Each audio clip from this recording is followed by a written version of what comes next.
Será que você está deprimido? Será que você está cansado? Será que você não está se alimentando bem? Será que você não está dormindo?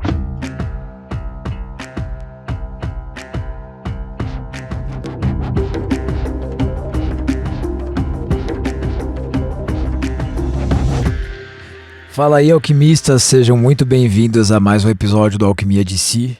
Se você está em busca de se aprimorar e se transformar através do autoconhecimento, saiba que esse espaço foi feito para você.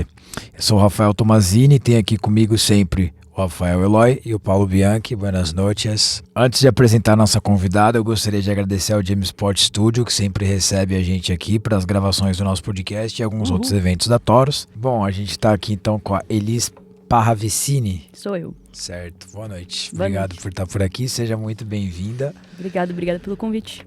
Tamo junto. Tá Bem-vinda. em casa. Pega minha colinha, né? A Elis fez medicina na FAMERP, em São José do Rio Preto, residência de psiquiatria na Unifesp, e teve boa parte da experiência profissional no SUS, em serviços que tratam transtornos de uso de substâncias. Ela também era monitora da Liga de Farmacodependências. Boa. Farmacodependências na Unifesp e passou os últimos 5 anos no ambulatório de TOC. Isso aí. E atualmente ela tem investido na carreira de atleta. Olha só.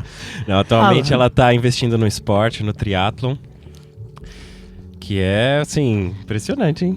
É um hobby. A gente vai falar disso depois. É um surto. É bom ter alguns A gente vai surtos falar desses. bastante sobre isso. Bom, como vocês viram aí, né? A Elis, ela é psiquiatra. Então, assim, ela lida, sobretudo, com os surtos. Saúde Então, mental.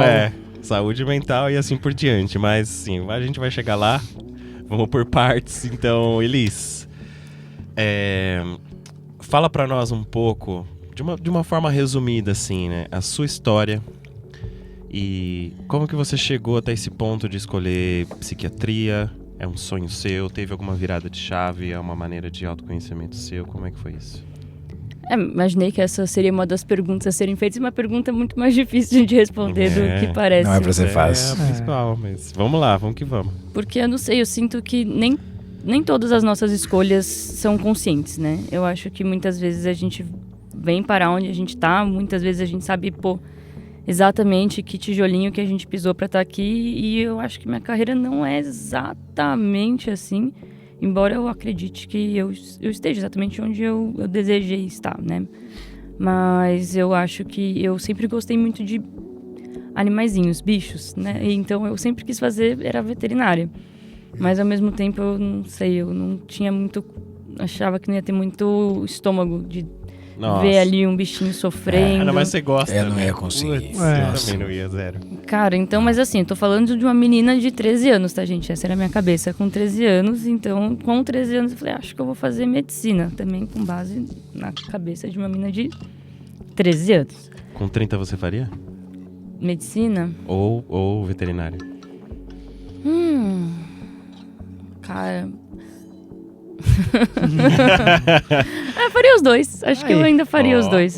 Faria os dois. Hoje você ia ter coragem de Hoje sim, eu dar acredito. uns também. pontos, enfaixar umas pernas. Inclusive, muitos pacientes me perguntam isso, né? Tipo, nossa, mas você fica aqui ouvindo o problema dos outros o dia inteiro. Nossa, mas você lida com isso o dia inteiro. Então, sei lá, hoje, com 30 anos, você descobre que você não tem recurso para começar uma carreira. Você vai desenvolvendo ao longo da carreira. Então, acredito que sim. Se um multiverso aí eu fiz veterinário, eu acredito que eu desenvolvi esses recursos eventualmente. Chegou o download dele. Massa.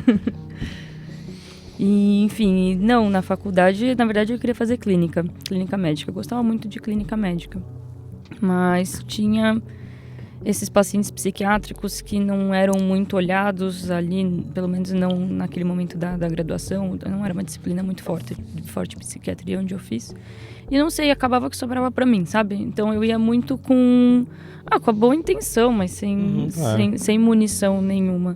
Pera, então foi durante as clínicas? Foi no 5º ano de medicina. Sim, no momento em que vocês começam a atender as pessoas para praticar o que vocês aprenderam no curso. E aí você acabou recebendo casos e foi indo para pra essa especialidade. Sim, tipo, fala ali com ela, né? Você falou da última vez, então... Já resolve, você já sabe, vai lá, resolve. E era uma coisa meio tipo, eu faço a menor ideia do que eu tô fazendo, que muitas vezes ainda... Começo, né? Começos contém tropeços. E aí, depois eu falei, tive que fazer uma renúncia. Não foi fácil pensar, nunca mais vou ser médica, vou atender clínica. Foi uma renúncia, mas uma renúncia que eu fiz. E aí sim, essa renúncia eu faria todos os dias. Clínica médica, hoje em dia... Não faria mais. Não, melhor dar uns pontos nos bichinhos. Com todo respeito aos clínicos, mas eu não queria essa vida pra mim, não. Com o tempo, será que as pessoas passaram a fazer mais psiquiatria, dar mais atenção? Porque isso sempre foi um estigma para as pessoas, né? A gente já falou sobre isso com a Eliane, também que é psicólogo no caso, mas o quanto... Nossa, é aquela coisa clássica de, não, é coisa pra doido, né? Não, é pra quem tá totalmente desregulado. Eu não sei se isso tá nas perguntas agora, mas pra mim veio, acho que até quando a gente perguntou no grupo, vieram algumas perguntas que talvez algumas pessoas não sabiam a diferença entre psicólogo e psiquiatra. O Paulo até pontuou isso. Isso não lembro. Não, mas eu acho pertinente. Acho que é um também. primeiro passo, né? Porque a gente já conversou com uma psicóloga. Tá. E conversaria com outros. É a primeira vez com uma psiquiatra agora, mas qual que é a diferença de fato? Eu acho que muitas pessoas devem ter essa confusão, né? Certo. A psiquiatria é uma subespecialidade da medicina, né? Acho que a psicologia estuda a mente e a medicina estuda a doença, né? Então, eventualmente, a gente lida com doenças, né? Acho que existem adoecimentos mentais que são casos clínicos, médicos, e tem outros tipos de adoecimento mental que não passam ali pelo CID, né, o Código Internacional de Doença da Psiquiatria. Não necessariamente um é mais grave do que o outro, sabe? Tá. Eu acho que essa ideia de, paciente que passa no psiquiatra é mais grave. Não necessariamente. Então, me corrija se eu estiver errado. Então, a psiquiatria, ela tem um foco biológico no tratamento da doença e a psicologia tem um foco mental no processo de tratamento? Não, acho que não. Os dois têm um foco mental.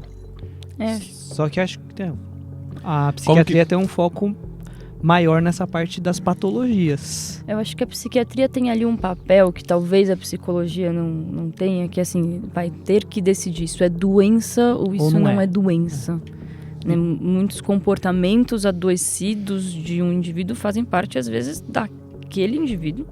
E não necessariamente uma doença clínica estudada que é igual aqui, que é igual na Noruega, que é igual em São Sebastião.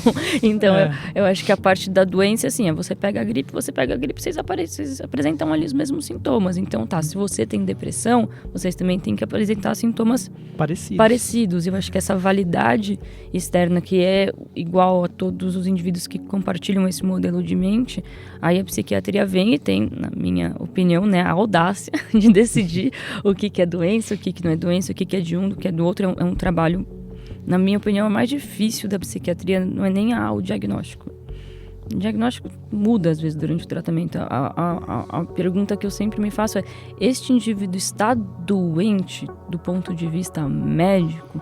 Porque aí entram os medicamentos. E aí sim, acho que a principal diferença na abordagem da psicologia e da psiquiatria é que o psiquiatra tem a opção, também não é obrigado, né? Mas tem a opção de abordar aquilo com medicação.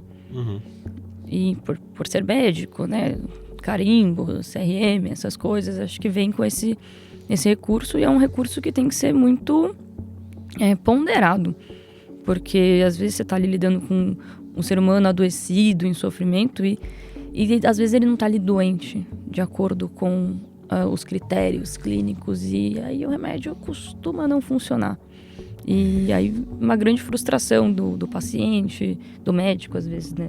Ele acha que era pra estar corrigindo alguma coisa com essa medicação. E existe tratamento psiquiátrico sem tratamento psicológico e vice-versa? Olha, existe. Não é o tipo de tratamento que eu acredito.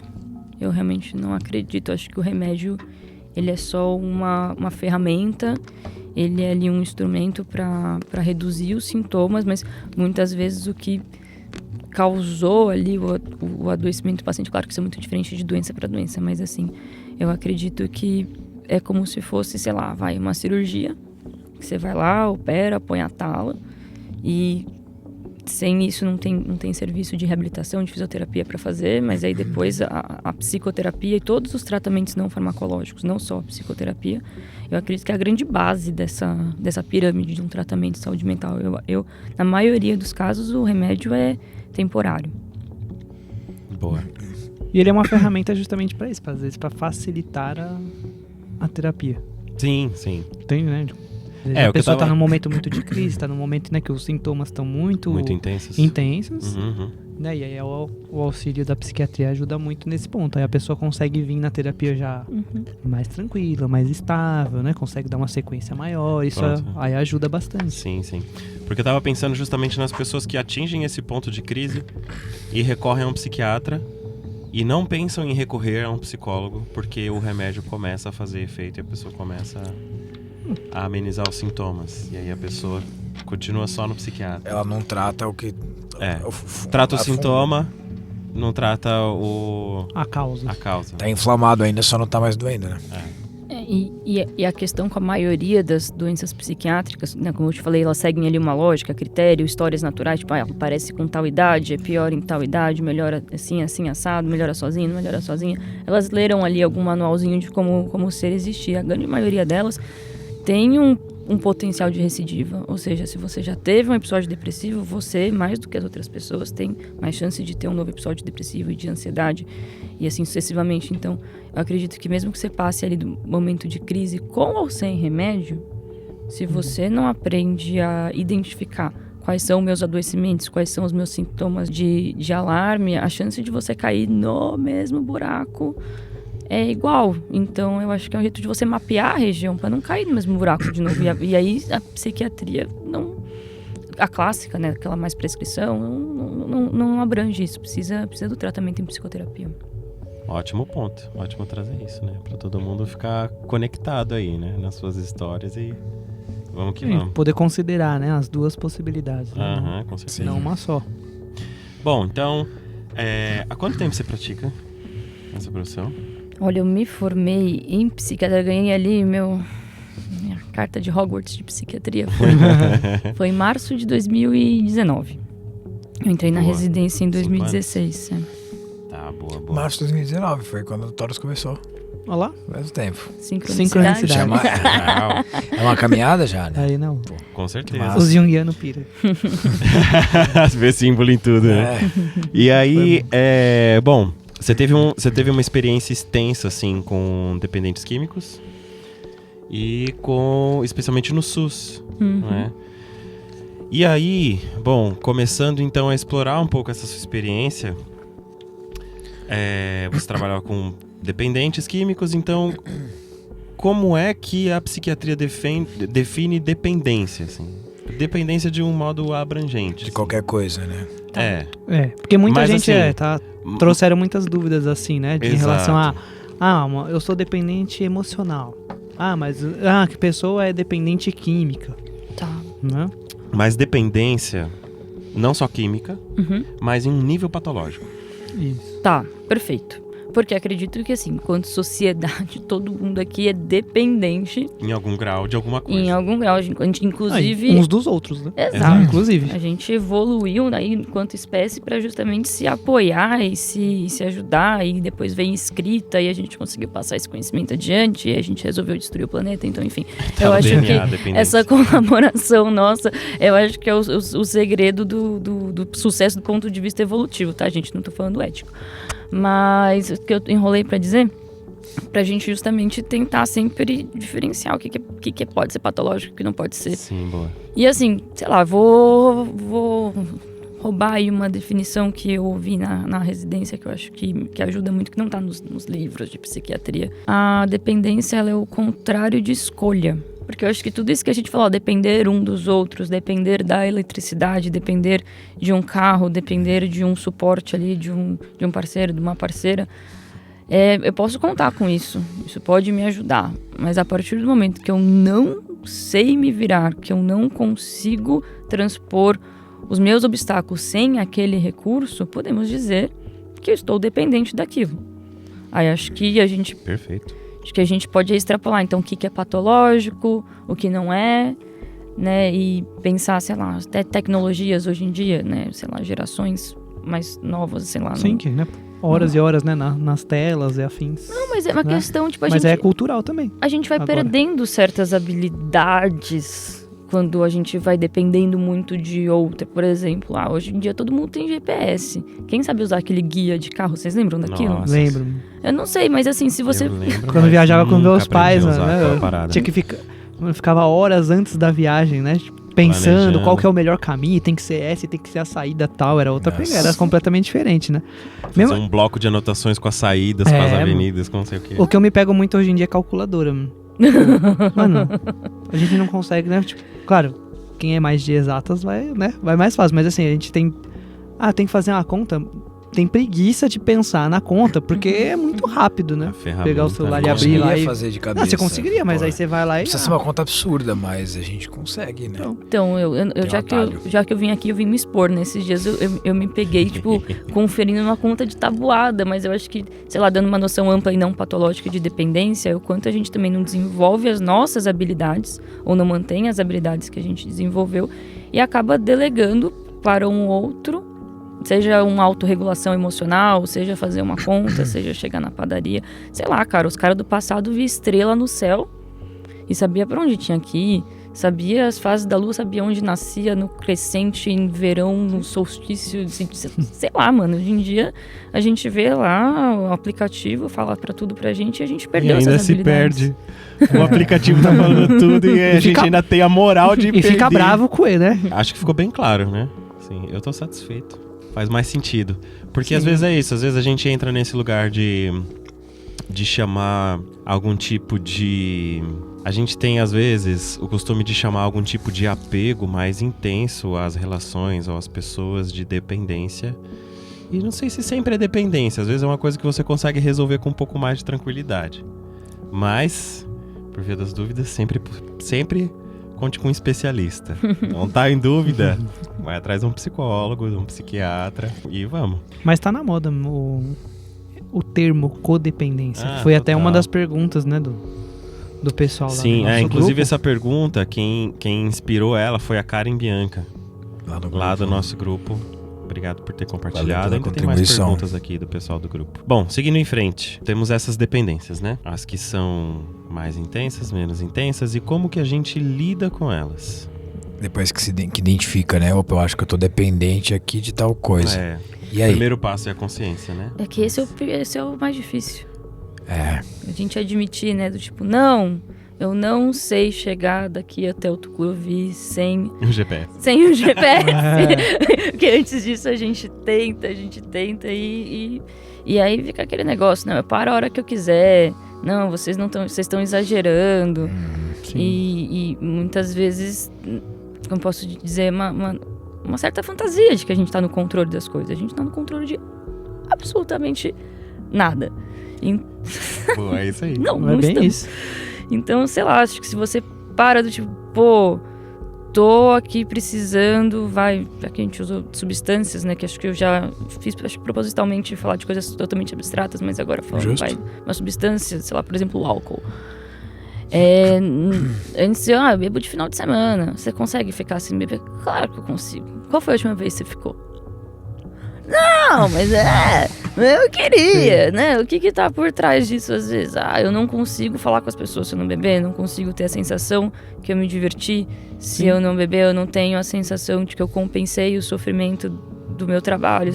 E são umas coisas que passam ali por uma falsa sensação de escolha, mas na verdade você não faz essa escolha há muito tempo, então será que essa escolha... Essa coisa já tomou controle de você, na verdade, né? Parece um sintoma. Exatamente, e a partir do momento que você se priva de desenvolver habilidades para lidar com aquilo que vai, esse terceiro, esse álcool, essa tecnologia, a partir do momento que você se priva de desenvolver habilidades, eu acho que nós temos um problema.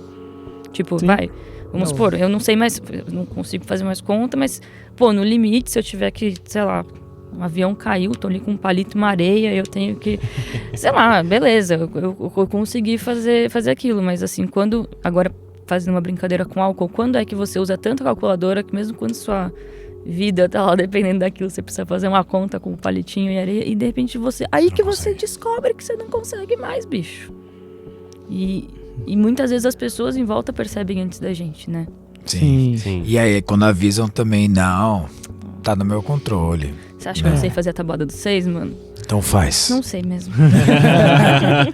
Inclusive, só emendando, depois o Paulo fala o nome da pessoa que fez essa pergunta. Alguém perguntou exatamente isso, né? Como uma pessoa que sabe que alguém da família, um amigo, uma pessoa próxima está passando por algum tipo de problema com dependência química, geralmente, o que ela pode fazer? A pergunta vem da Thalita Mello e ela é mais ou menos assim, ó. Como lidar com alguém viciado em álcool que não percebe que está viciado? Porque não fica um dia sem beber ou fica ansioso quando não bebe?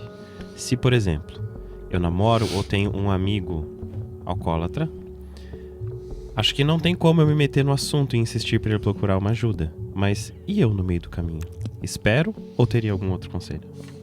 Cara, são duas perguntas muito distintas, né? Como eu lido ou como eu ajudo, e às vezes as duas coisas têm uma intersecção e às vezes as coisas não têm muita intersecção. Então, assim... A bomba é sua. É assim, do tipo, como eu lido? Depende. Como está a sua disponibilidade emocional para lidar com um problema que, a princípio, não é seu? Não, estou ótima, sou milionária... Vivo em Ibiza, tenho todo o tempo de recurso do mundo para ajudar essa pessoa, porque eu tô sempre muito bem. Tá, porque isso gasta felicidade. Então, você tá disposta a tá acolhendo a pessoa, você tá disposta a ouvir o que essa pessoa vai trazer em relação ao que tá acontecendo, você tá disposta a essa pessoa não mudar só porque você quer que ela mude?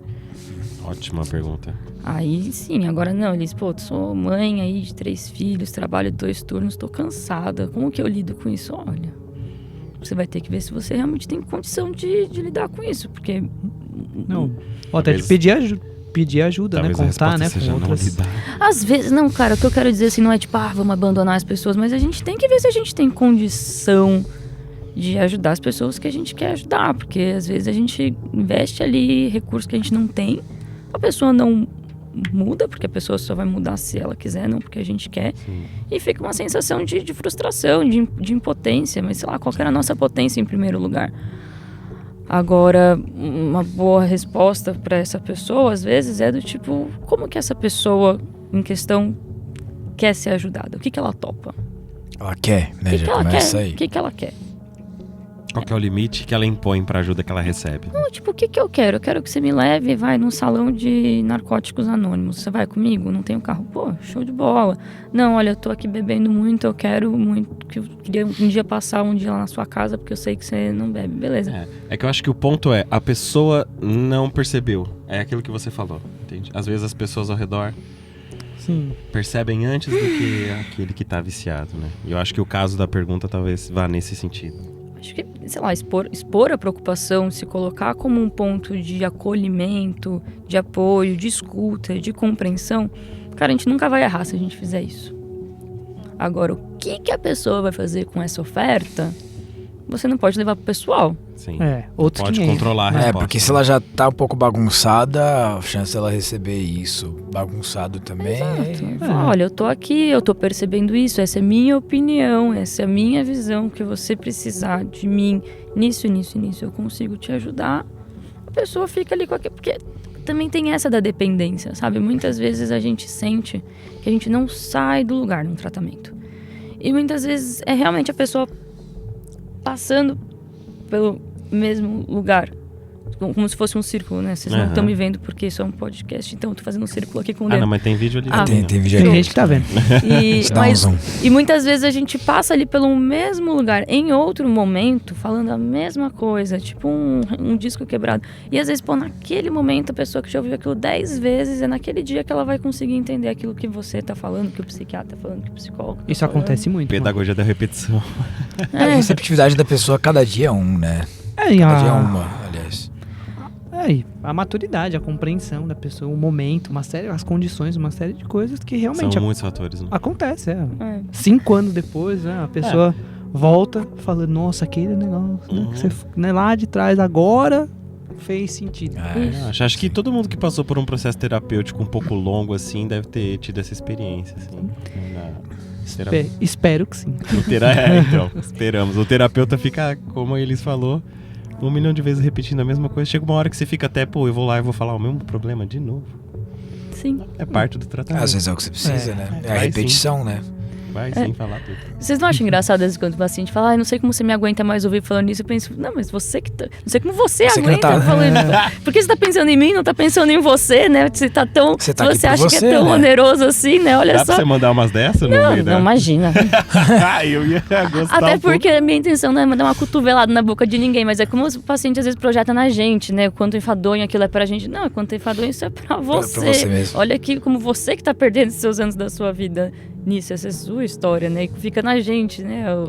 A dificuldade e a frustração daquele caso não tá andando.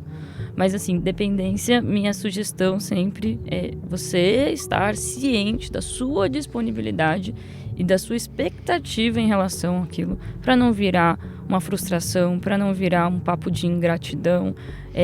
Você tá fazendo aquilo, se você quer resolver ajudar, porque você quer. Sim. Pronto, então esteja ciente disso, a pessoa não vai mudar por você, ela só vai mudar se ela quiser. O quanto você vai lidar com isso é determinante até pra gente preservar essas relações, até porque tá escrito, né? Falamos aqui, a pessoa não tem muita escolha, ela não tá fazendo aquilo exatamente porque ela quer. É difícil, né? É um limiar. E não é, ao mesmo tempo. E não é, sim. Sim, e é porque a gente fala, isso é uma doença, né? Voltamos para aquilo, é uma doença. Ela está com dificuldade de escolher outra coisa. Então não é sobre mim. Você não para de beber porque você não me ama. Isso não é sobre você. É do tipo, vamos entender que disco riscado aqui, que você perdeu os seus recursos para lidar com situação X, ficou dependente desta substância para fazer essa função, e a substância só vai sair uma vez que a gente, desenvolver aquela habilidade que você tá depositando, aquela habilidade que você perdeu. Exatamente. Eu só vou parar de usar a calculadora quando eu aprender a fazer conta de novo. Sim. Exato. Não adianta você me tirar a calculadora e me deixar sem aquele recurso, não vai dar certo.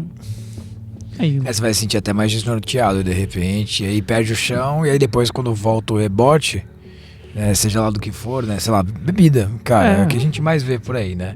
Acho que sim. A droga mais difundida do planeta. E muitas vezes é bem evidente, né? As pessoas que chegam quebrando tudo em casa e blá blá blá. Então, cara, vem o retroativo daquilo, né? A hora que a pessoa volta, ela volta com os 2 pés, né? Não é assim. Tava ali tamponando algo, né? Apenas tirar e não reabilitar no sentido amplo de desenvolver repertório, seja lá o que a pessoa perdeu com o uso da substância, não fica. E aí fica, sei lá, muitas vezes você vê isso, né? A pessoa, sei lá, teve um baita de um prejuízo, sei lá, bateu um carro, foi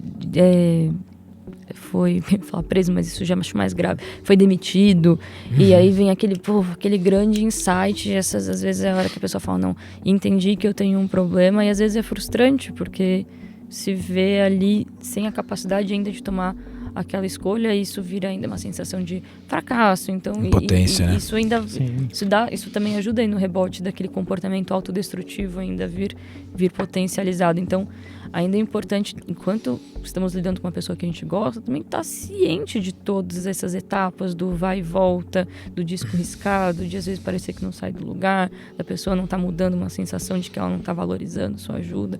E, sei lá, acho que evitar cair nessas interpretações ajuda a gente estar do lado dessa pessoa que está precisando de ajuda por mais tempo. É um processo que requer paciência. Nossa. Bastante paciência. Se você quer se dispor, que tenha paciência, né? Já que se você quer se dispor a ajudar alguém, então calma. Exato. Porque não é do mesmo jeito que não foi da noite pro dia que foi construído, não é da noite pro dia, né? Como que vai. É uma raiz muito profunda, você tem que ter cuidado, tem que ter tempo, paciência. Inclusive, como que era, né? Como a realidade, né? De trabalhar, né? Com muita gente, né? Conectada, né?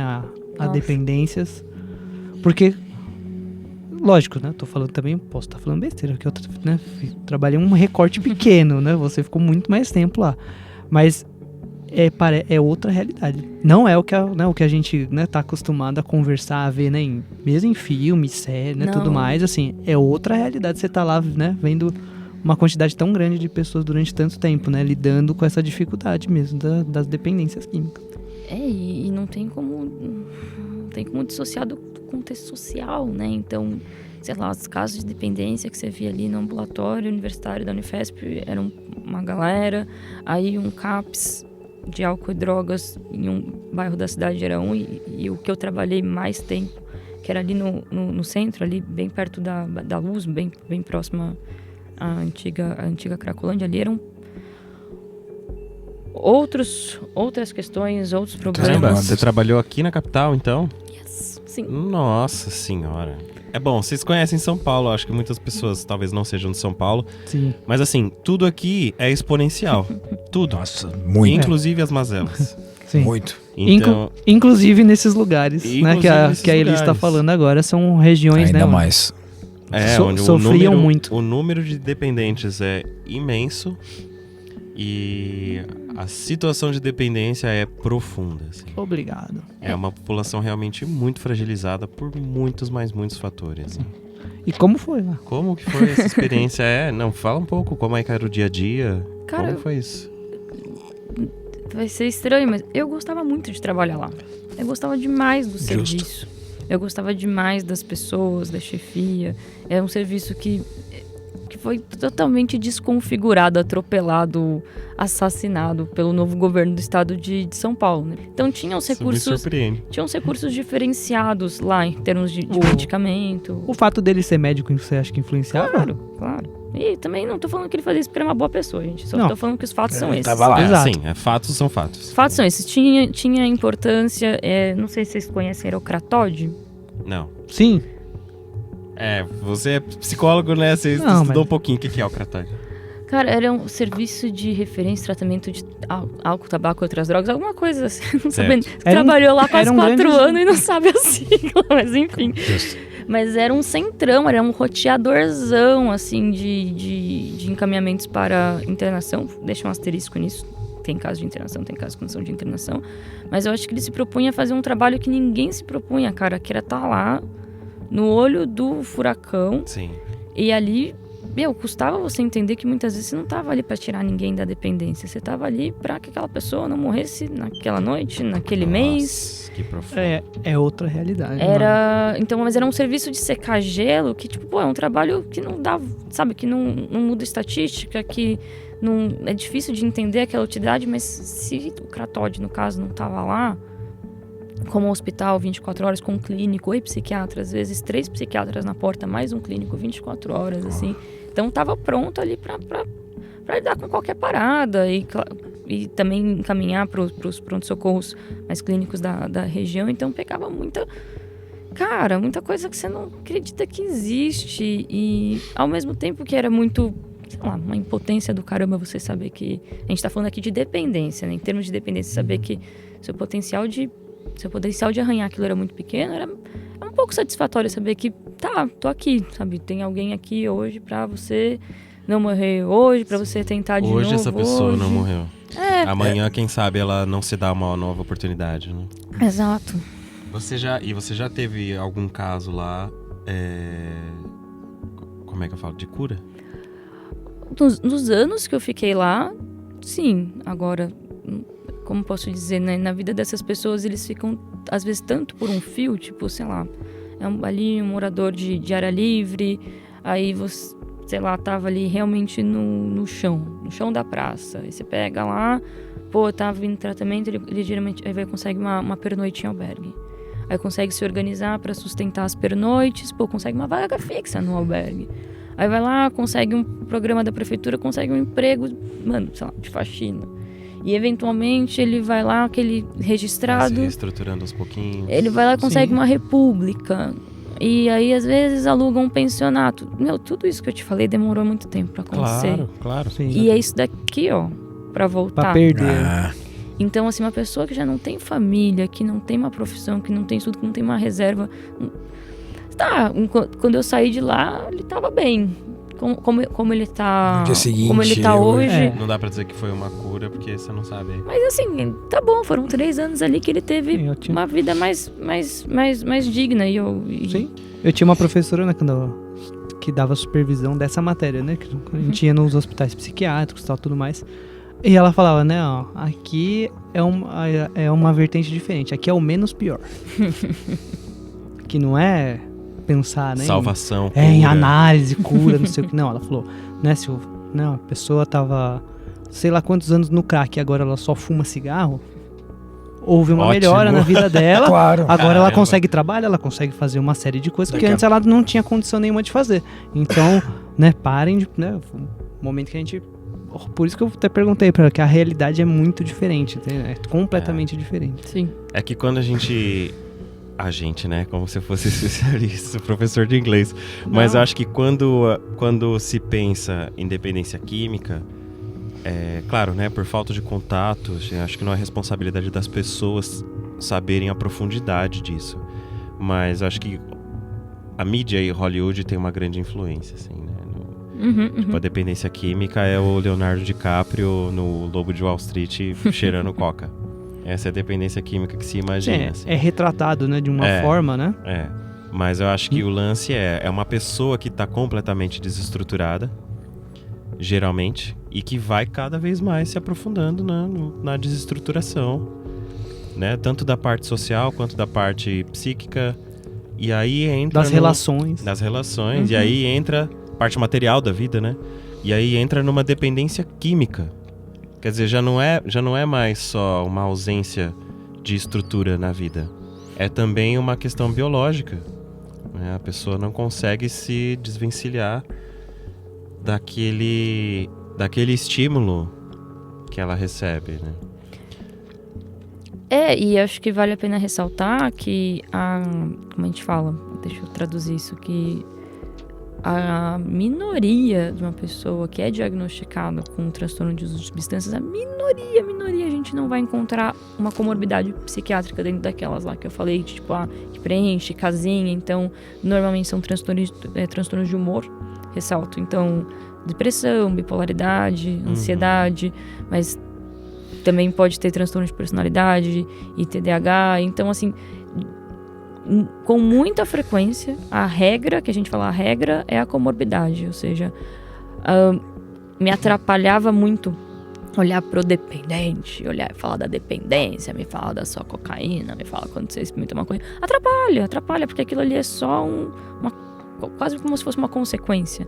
E eu sinto que a maioria dos profissionais de saúde, posso estar sendo injusta, mas enfim, do meu ponto de vista, às vezes ficam hipnotizados pela história da droga. Você fuma, você cheira, e esquecem de todo o entorno. Então, assim, aquele ali é o dependente de cocaína. Tipo, já fica esse estigma e também... A pessoa se reduz a isso, né?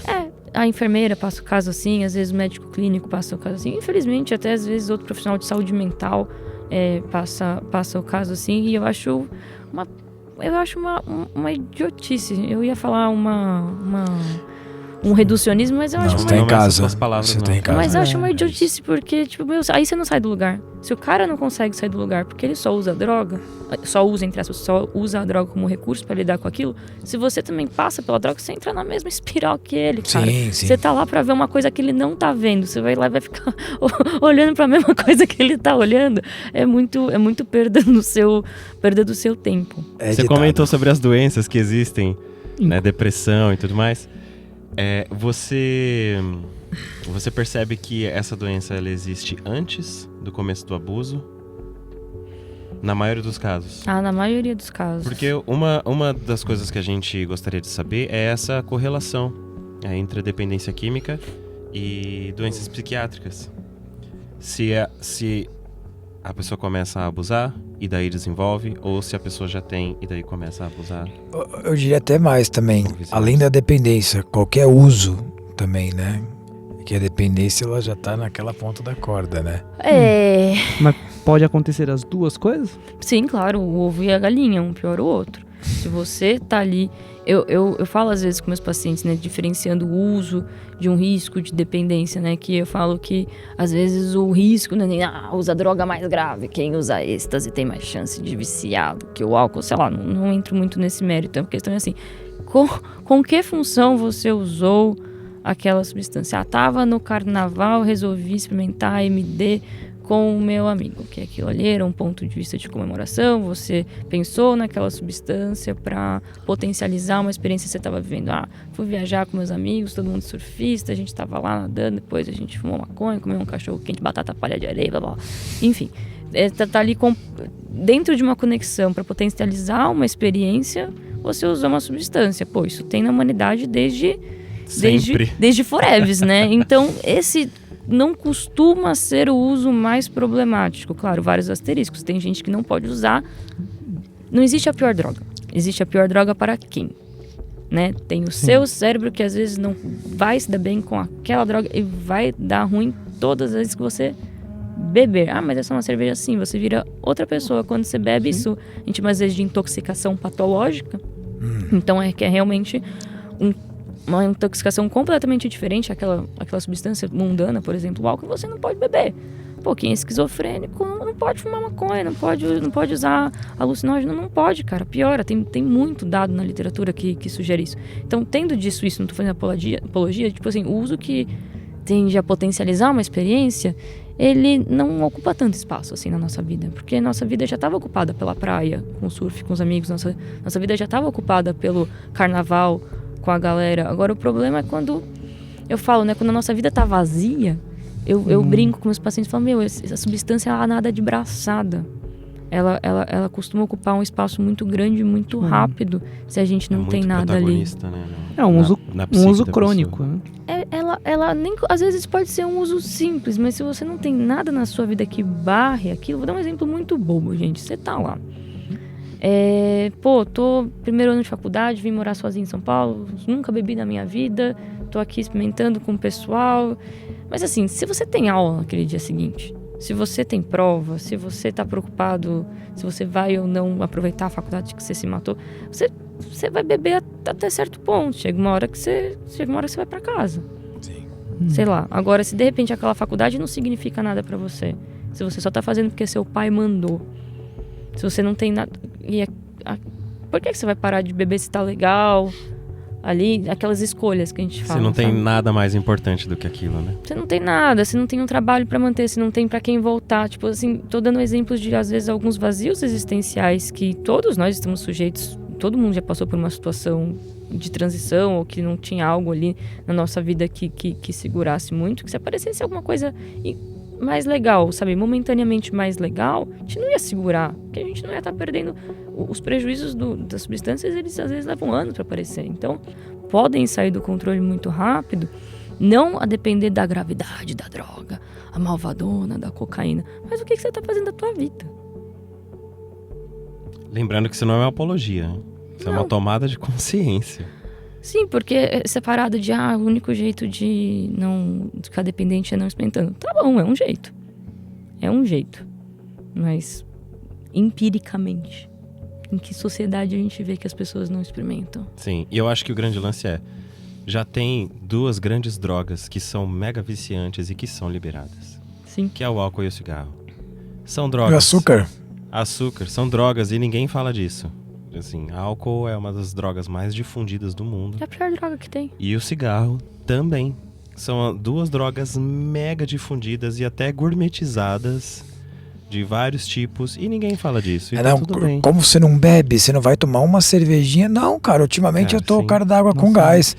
Parece um crime, assim. Eu tava vendo... não, mas pelo menos uma com a gente. Mas porque eu não quero, cara. É uma cultura... É difícil. Eu tava vendo passou um vídeo de um Reels, sei lá, algum ator americano, assim, num programa, e ele tava falando exatamente isso, assim. Ele virou e falou assim, cara, hoje em dia é estranho você falar que não bebe, assim. As pessoas querem entender por que você não toma álcool. Não preciso explicar Sim, por que não. Tipo, aconteceu alguma coisa errada com você? Tipo, como assim você não doente, toma? é? Você tá doente, você não pode? Ou às vezes, como que você consegue?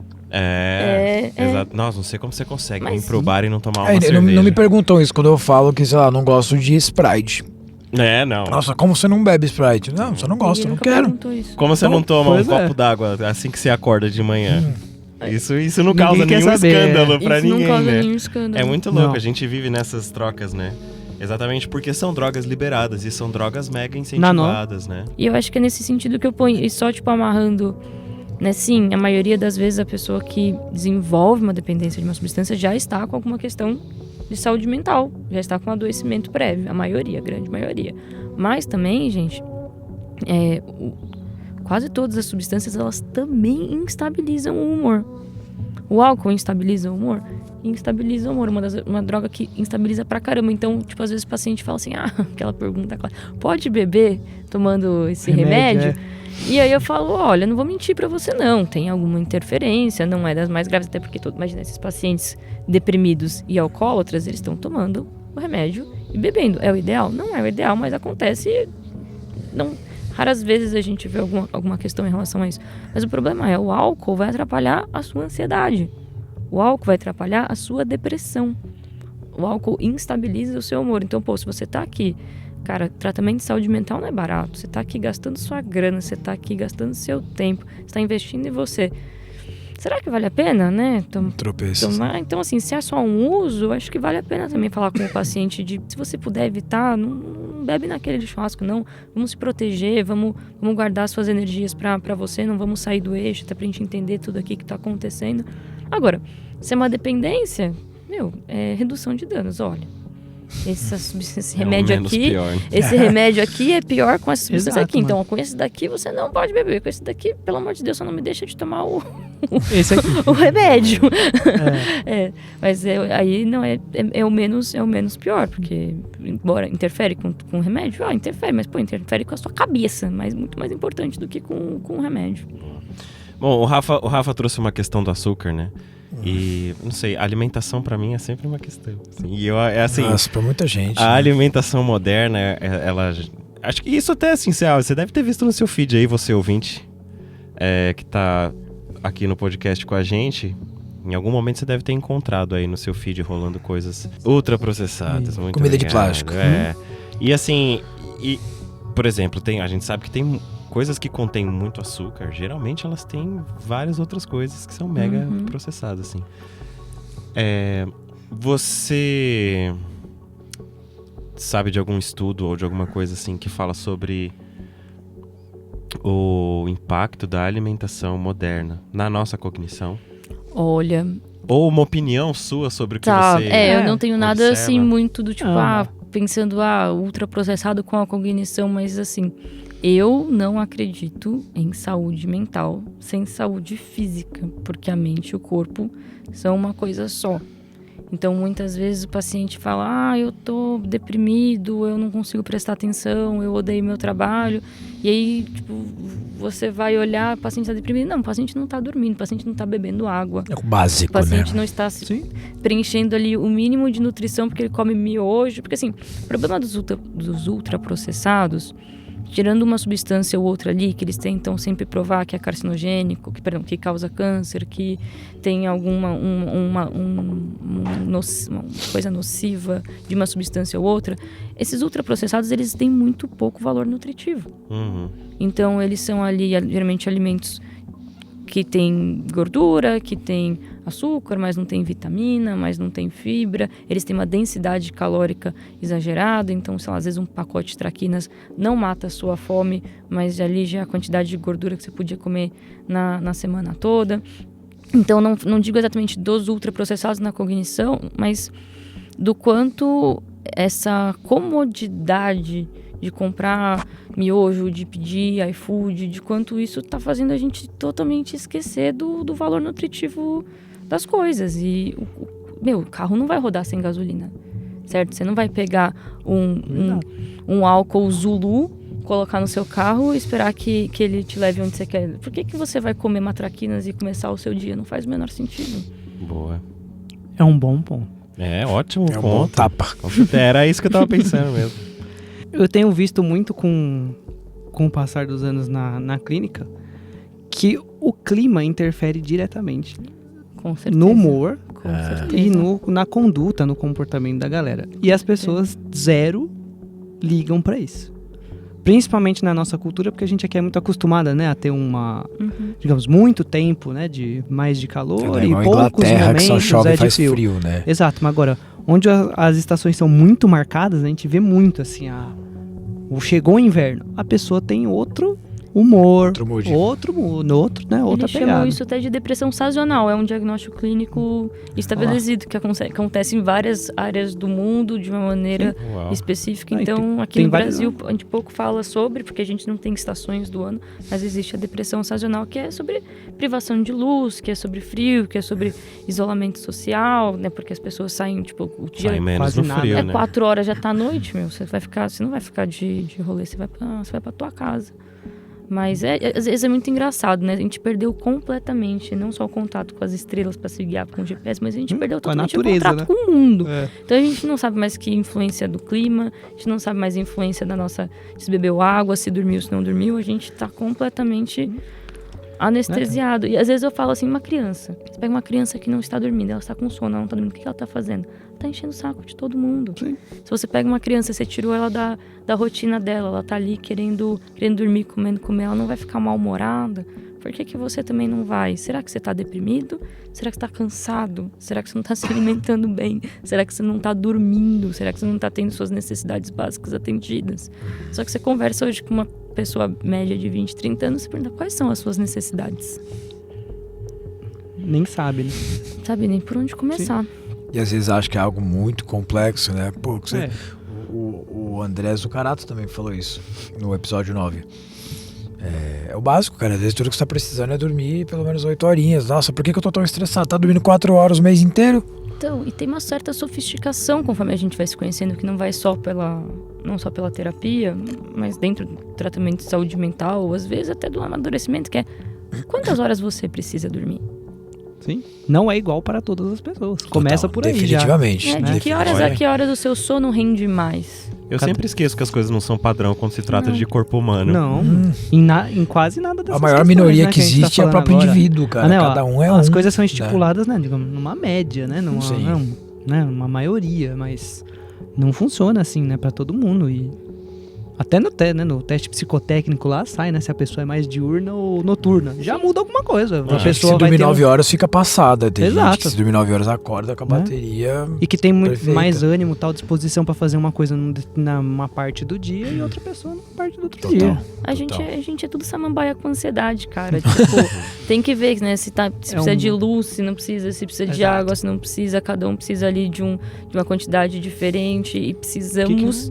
Do mesmo jeito que a gente tenta ler as nossas plantas domésticas, eu sou uma serial killer de planta, mas as minhas necessidades eu tento, sempre balizando ali. Pô, na semana que eu tô com energia pra dar, então vou fazer aqueles investimentos nos casos do consultório, vou fazer busca ativa, vou fazer hora extra. Tem hora que você faz assim, do tipo, como vim parar aqui, só tenho 6 anos, e a gente toca a vida ali num ritmo mínimo pra não deixar as coisas caírem, mas a gente também tem que saber se dar o tempo, né? Tem que saber se alimentar, tem que saber descansar, tem que saber se dar o tempo. Tipo, se a gente não souber das nossas necessidades, não vai nem ser seu terapeuta que vai saber. Quem vai saber, né? Ninguém, mano. Né? A pessoa que mais sabe de você é você mesmo. Afinal, né? Você convive com você desde que nasceu. Tem que se ouvir, né? Ou a que deveria, né? Que deveria. Não, precisa se ouvir. Mas sempre vai ser, mano. Mesmo se não é, mesmo que deveria ou não, né? No fim das contas, né? Só sempre a própria 24 horas por dia com você, né? Não, mano. Esse foi o abraço do Eloy nos seus ouvidos. Eu não sei se você pretendia vir, a gente tinha falado de substâncias agora há pouco. Aí também tem um tópico aqui que a gente anotou na pauta, que é como a psiquiatria tem lidado com os óleos de CBD, THC, a suplementação, esses tratamentos. Nossa, suplementação de magnésio, né? Tem um monte de vitamina D, né? Agora tem algumas coisas na moda. Vida. Tá tudo certo. Ai, meu Deus, espero não ofender ninguém. Não, inclusive o CEF. Isso daí eu espero ofender sim seus... Cara, sua opinião é bem-vinda. Essa parte vai... Tem que cortar essa parte. Essa parte vai virar corte. Vou fazer depois corte. Ele fala se tem que cortar essa parte ou não. É brincadeira, pode cortar. Não vamos vir pra cima de mim, não falei nada. Agora, tá. Eu acho que, embora eu tenha minhas críticas aos diagnósticos psiquiátricos e como as caixinhas são feitas de uma maneira muito americanizada e quadradinha, que eu acho que às vezes é aquele leito de Procrusto, né, na mitologia grega, o Procrusto, ele tinha convidados e ele tinha lá as camas de tamanhos estabelecidos E ele só aceitava que os convidados coubessem Que coubesse, os hóspedes exatamente na cama. Ah, putz, eu lembrei. Já viu? Então, os convidados que eram pequenos, ele esticava até caber na cama, e os que eram grandes, ele cortava até caber na cama. Eu acho que às vezes a psiquiatria faz isso um pouco com os diagnósticos. Sim. Nossa. Tem que encaixar, né? De algum jeito, né? Isso, mas assim, embora eu tenha algumas críticas a como esses diagnósticos são feitos, uma coisa é inegável, não tem como dizer. Eles pautam todo o método científico que a gente tem. Então, assim, a gente precisa de um critério diagnóstico, mesmo que não seja 100% adequado, mesmo que não seja o melhor do mundo, mas pra gente conseguir fazer estudos e dizer assim, olha, vocês aqui na Noruega, no Brasil, vocês têm essa mesma coisa, a gente vai dar essa droga, a gente vai fazer essa intervenção padronizada e a gente pode dizer que isso funciona ou não funciona e aí a gente produz evidência científica. O que é evidência científica? Não é um estudo. Não é um estudo. Um estudo não é evidência científica. Evidência, né? É um estudo. Tem uma amostra de uma experiência ali. Isso, um relato de Exato. caso, um estudo, assim, tá bom, técnica, mas assim, tá bom, o que você achou lá precisa ser reproduzido e precisa ser analisado, às vezes em número grande de pessoas, às vezes através de longos tempos, às vezes com muitos estudos sobre a mesma coisa pra gente fazer uma grande análise estatística e a partir daí a gente começa a falar em alguma evidência sólida. Então, assim, gente, não existe muita evidência. Ai, Deus do céu. Se você só precisa repor alguma coisa se está faltando. Então não existe tomar vitamina C se não está faltando, não existe tomar vitamina D se não está faltando, não existe tomar magnésio se não está faltando, não existe soroterapia. Não existe, gente. É só o xixi mais caro que você vai produzir na sua vida, cara. Não existe, assim, Aqueles suplementos vitamínicos de A a Z, então. É caro, Joga fora. é um dinheiro muito mal gasto. Tipo, gente, as vitaminas estão na feira. Sabe, voltando a falar de alimentação? Sim. Se você estiver comendo o que você tá comendo, você precisa. Se você não precisa suplementar nada, bicho. Agora não, olha, eu sou vegetariana e não tenho B12. Boto fé, precisa suplementar. Né? Ó, fiz uma bariátrica e não tô mais absorvendo ferro. Boto fé. Sou uma criança que realmente eles produzem muito mais células. Enfim, de uma maneira grossa de dizer, eles estão crescendo, então eles precisam de mais ferro que a gente vira e mexe, eles estão com deficiência de ferro. Ouviu, crianças? Pessoal de 12 anos que Isso tá aí. acompanhando o podcast. Mas assim, aí sim a gente fala de, reposição, porque precisa. De resto, eu acho que é muita gente querendo ganhar dinheiro em cima de gente que não sabe as suas necessidades e espera que alguém com um pseudocientificismo venha e corrija o que está de errado com você. Você prefere gastar R$2.000 num soro endovenoso do que dormir às 9 horas da noite e largar o seu TikTok, sabe? É uma solução que parece mais fácil. Em relação ao CBD-THC, eu acho fantástico que substâncias que a gente não tinha...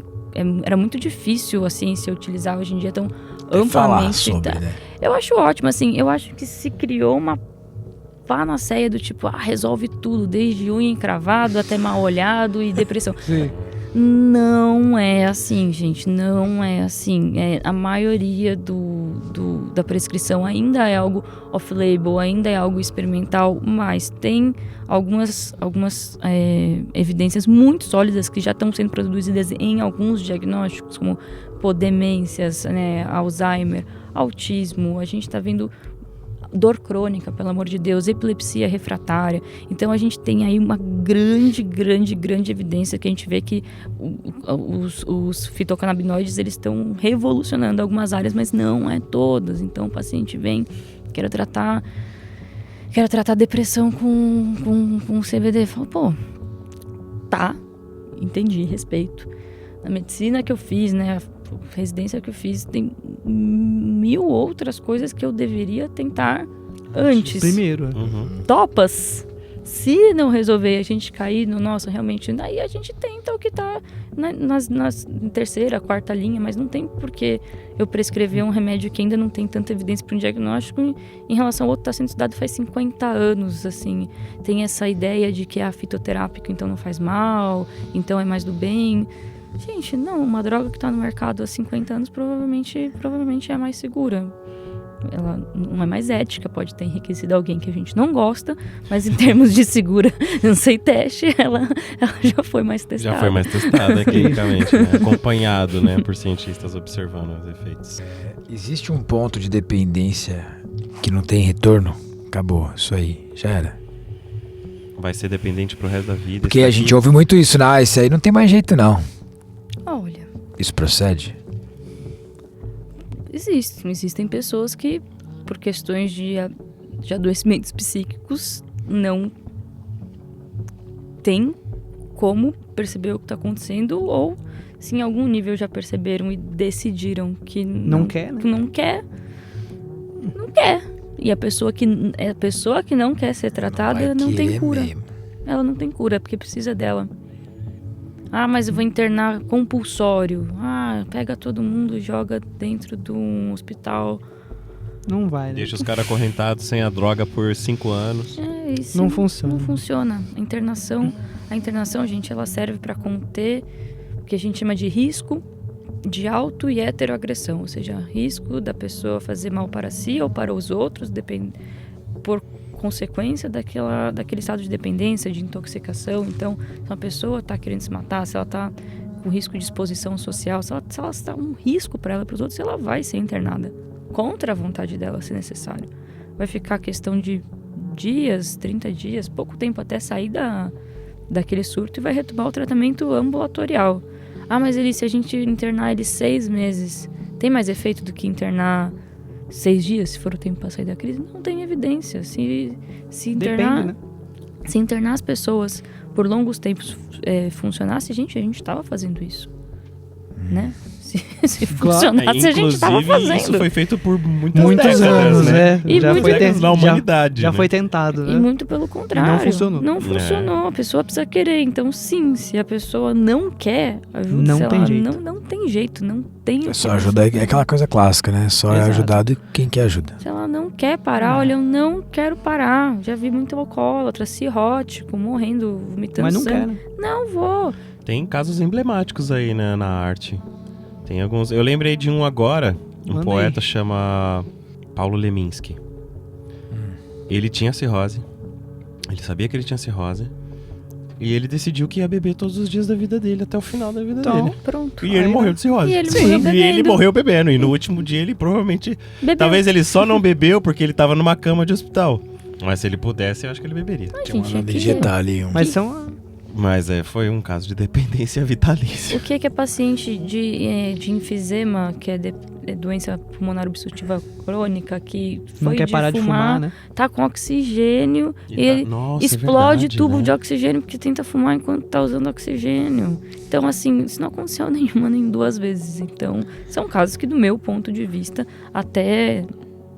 né, no futuro a gente não sabe, mas até então eu não considero curáveis se não tem esse insight. E dentro dessa linha até, né, eles tem doenças específicas, patologias específicas que não tem cura, Não tem cura.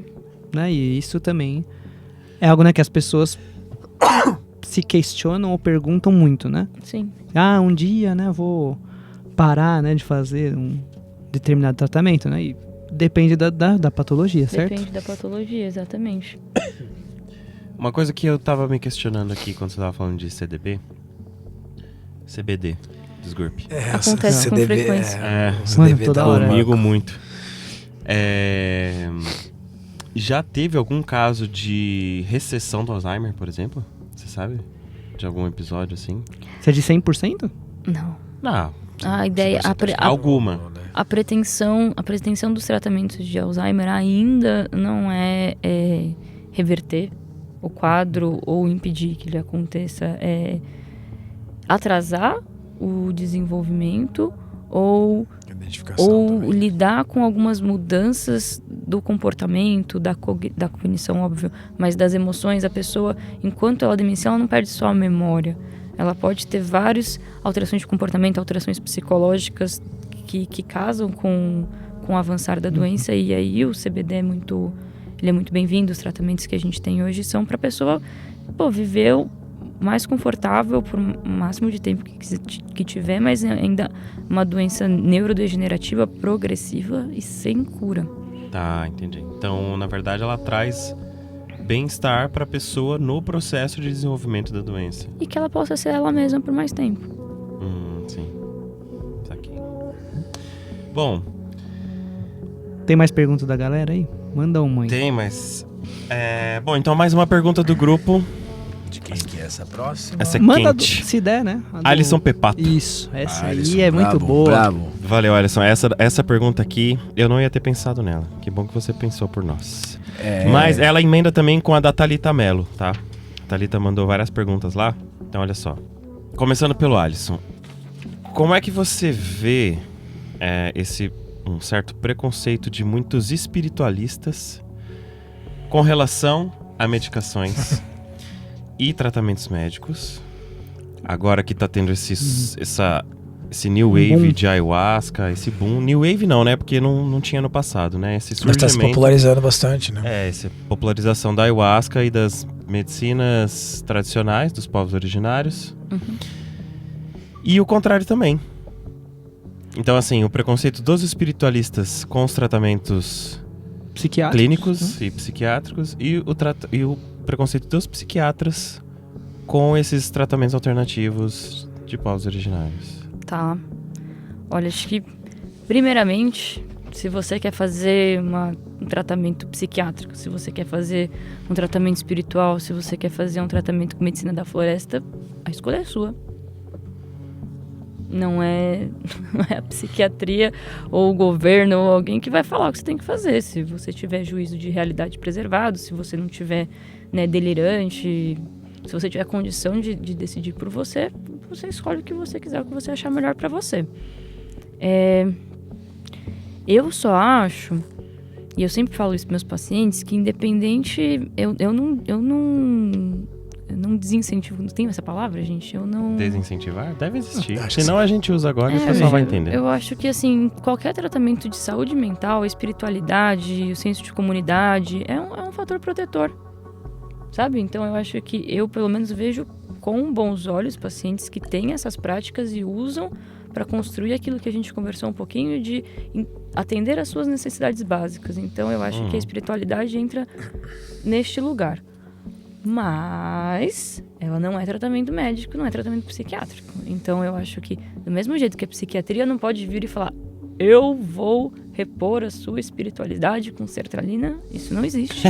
Não existe. Também não existe você vir e falar: eu vou te tirar do remédio com a minha bênção. Eu acho isso é crime, inclusive. Mas como eu falei que eu não aprovo o CFM, eu não vou usar eles aqui pra me intitular de poderes médicos. Mas a questão é assim, do tipo, tu não é médico.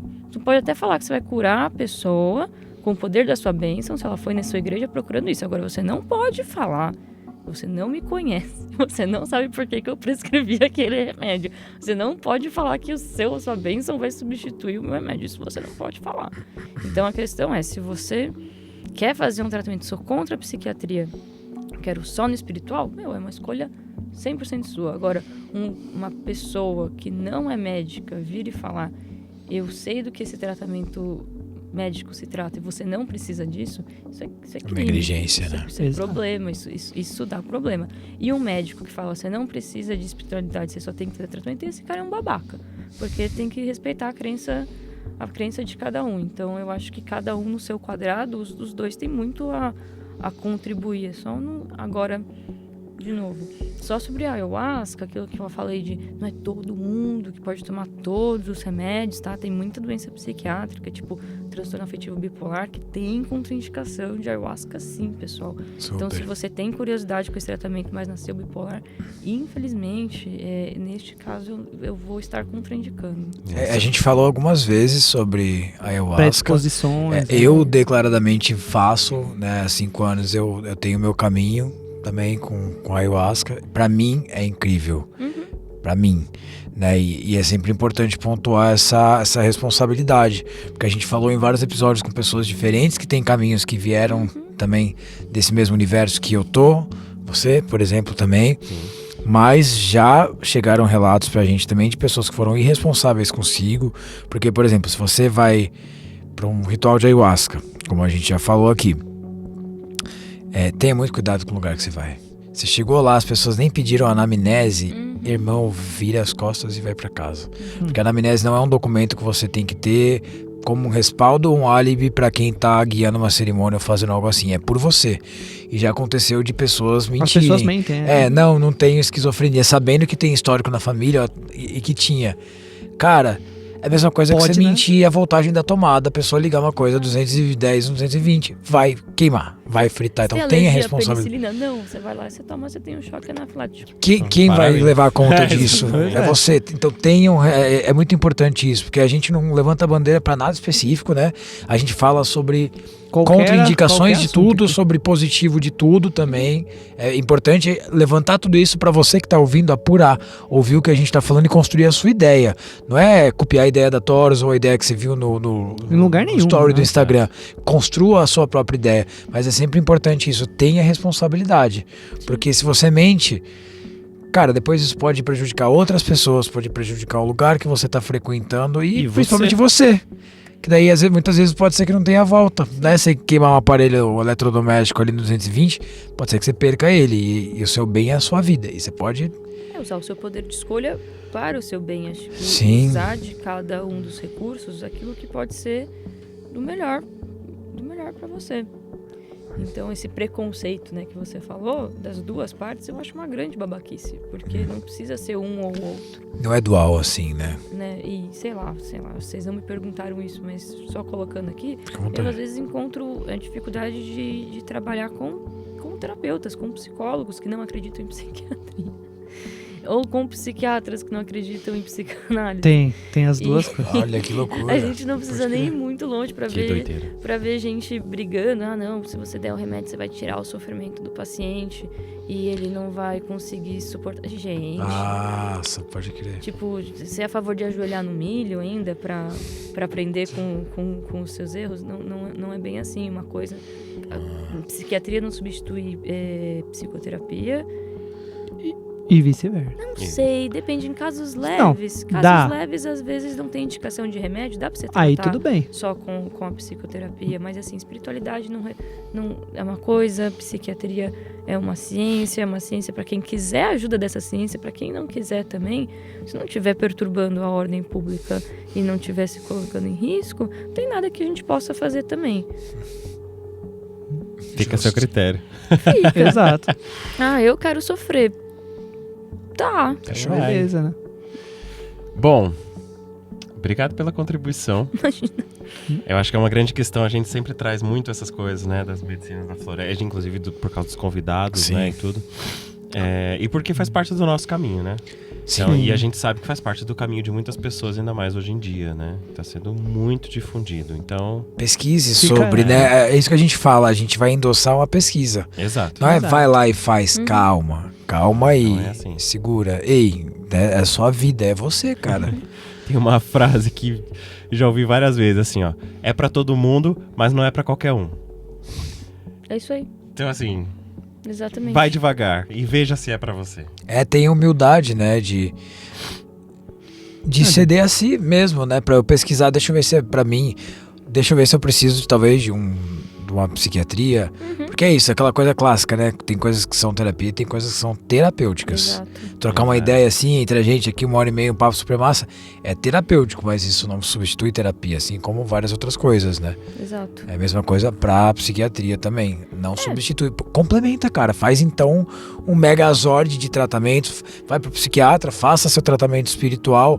Vai no parque, pisar um pouco na terra. Perfeito. E tomar uma cervejinha né? ou Perfeito. cortar a sua cervejinha se você toma demais. E vai indo pro meio do seu termômetro, né?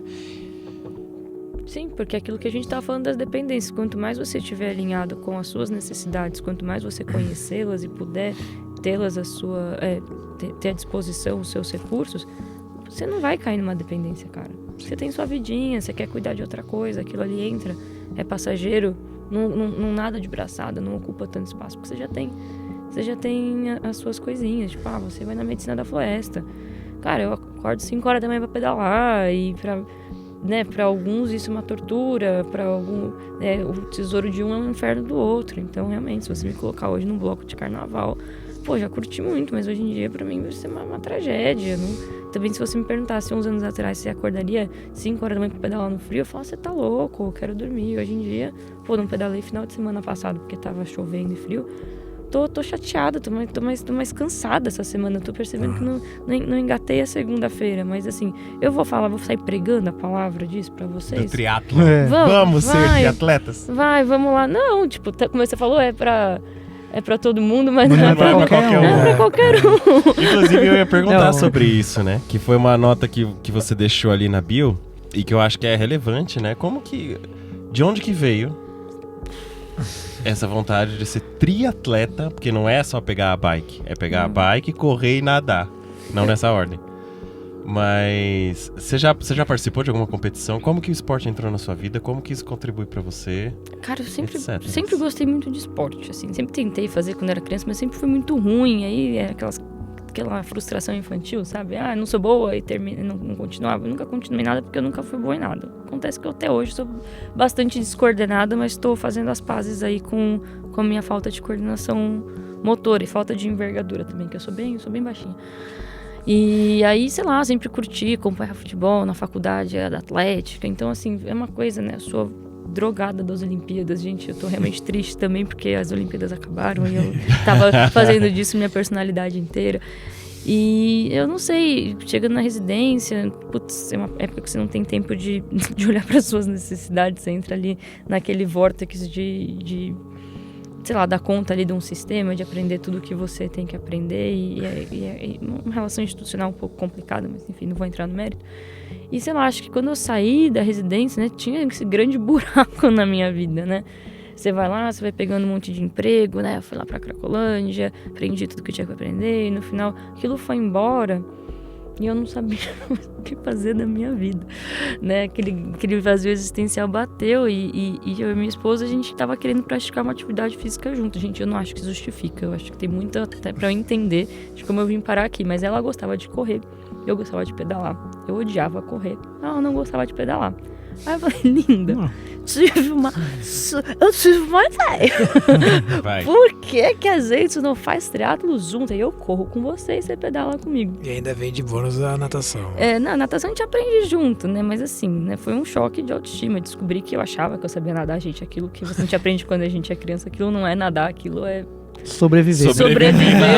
Sobreviver. Essa questão de técnicas de natação aí foi realmente um golpe de autoestima e sei lá, eu não corria 100 metros, gente. Eu não corria sem ficar com falta de ar. Então foi realmente um processo. Eu descobri que eu era toda torta, quadril girado, tornozelo assim, assado. Eu fiz 8 meses de fisioterapia. Nossa, se tornou um processo de autoconhecimento pra você. Exatamente. Hoje é tudo que eu falei, basicamente, hoje, sobre se cuidar, entender essas necessidades.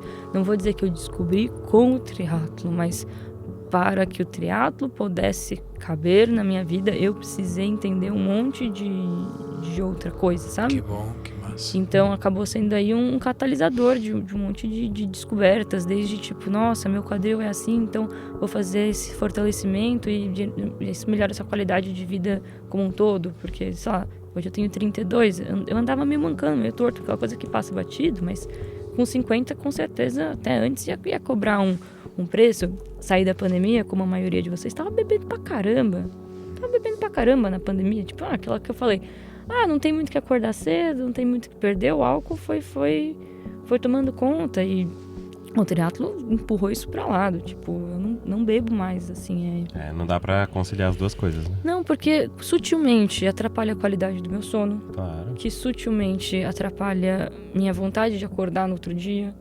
Aí se eu não tenho vontade de acordar, durmo até um pouquinho mais tarde, eu perco meu treino e aí eu percebo que durante o dia meu humor já não tá aquelas coisas. Então não é questão de vida ou morte, é aquela coisa assim do tipo, o que você aprendeu, o que você fazendo todo dia, por mais que pareça oneroso, por mais que pareça difícil, por mais que pareça até chato, e tem dia que é mesmo.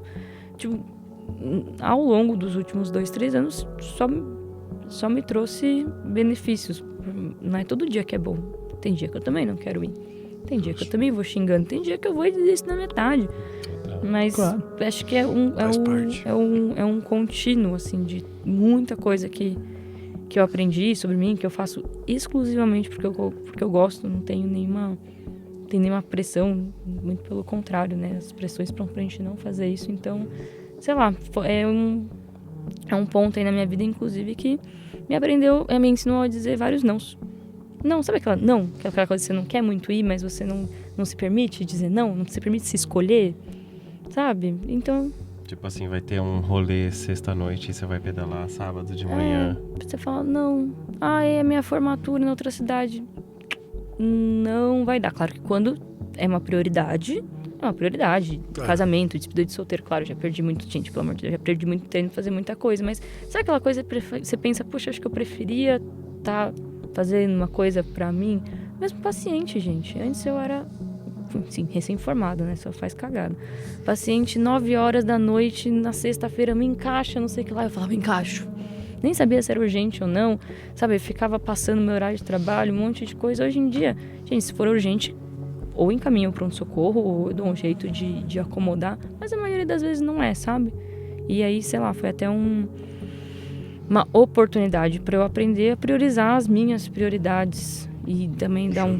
Médico é, né, meio maluco nisso, trabalha muito e acaba ganhando dinheiro quando trabalha, então isso acaba virando um vício e começa a ganhar dinheiro que nem sabe por que tá ganhando. Sempre tem muito amigo que, sabe, tipo Pokémon, sabe, temos que pegar todos os empregos e não sabe nem por que tá trabalhando tanto, tá trabalhando, enfim, sei lá, foi um grande não, assim, na minha vida, sabe, não para um monte de coisa que não tava me fazendo bem e sei lá, é oneroso de tempo, de grana, mas é essencialmente muito, muito gostoso. A gente teve várias perguntas que a gente respondeu, que você respondeu, um papo muito longo, mas se tudo isso fosse deletado e agora a gente pudesse deixar só um recado seu que vai ficar num pendrive de 10 mega. Algum recado para as pessoas em relação à saúde mental, a identificar suas dependências, qualquer coisa que você acha que seja pertinente, assim. Tá. Não precisa ser nem ser em relação a isso. É, o que você quiser. Mensagem que o que você você acha quiser. que é Uma palavra, Sim. ou uma frase, ou um textão. Avontes. O que você quiser. Sei lá, acho que se a gente pudesse, de uma certa maneira, abraçar tudo, assim, acho que ficaria uma mensagem de autoestima, galera. Mas não autoestima aquela que você se vê no espelho e se acha bonito, ou aquela que você vê sua carreira e acha que você conseguiu impressionar alguém. Autoestima, assim, de tipo, sabe quando você estima algo, você cuida de algo, você gosta de algo, você preza algo, você prioriza, que nem você faz com seu cachorro, né, seu namorado. Então acho que é uma questão de se gostar, e eu acho que quando a gente de fato se gosta e se cuida, de uma certa maneira, tudo isso que a gente conversou aqui hoje fica mais perceptível, sabe? Quando a gente de fato se gosta, a gente tende a evitar fazer mal pra gente, seja num relacionamento de codependência, seja numa substância que tá numa relação de dependência, ou de uma coisa que você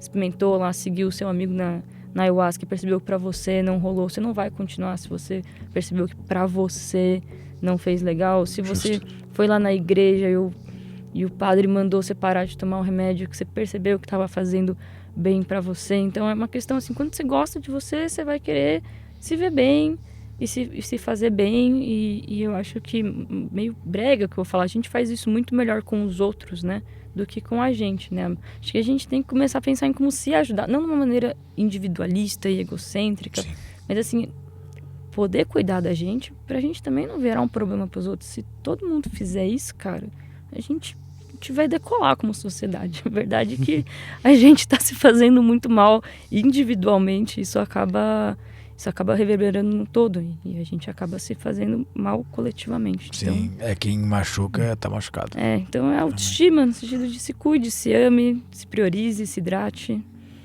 Durma.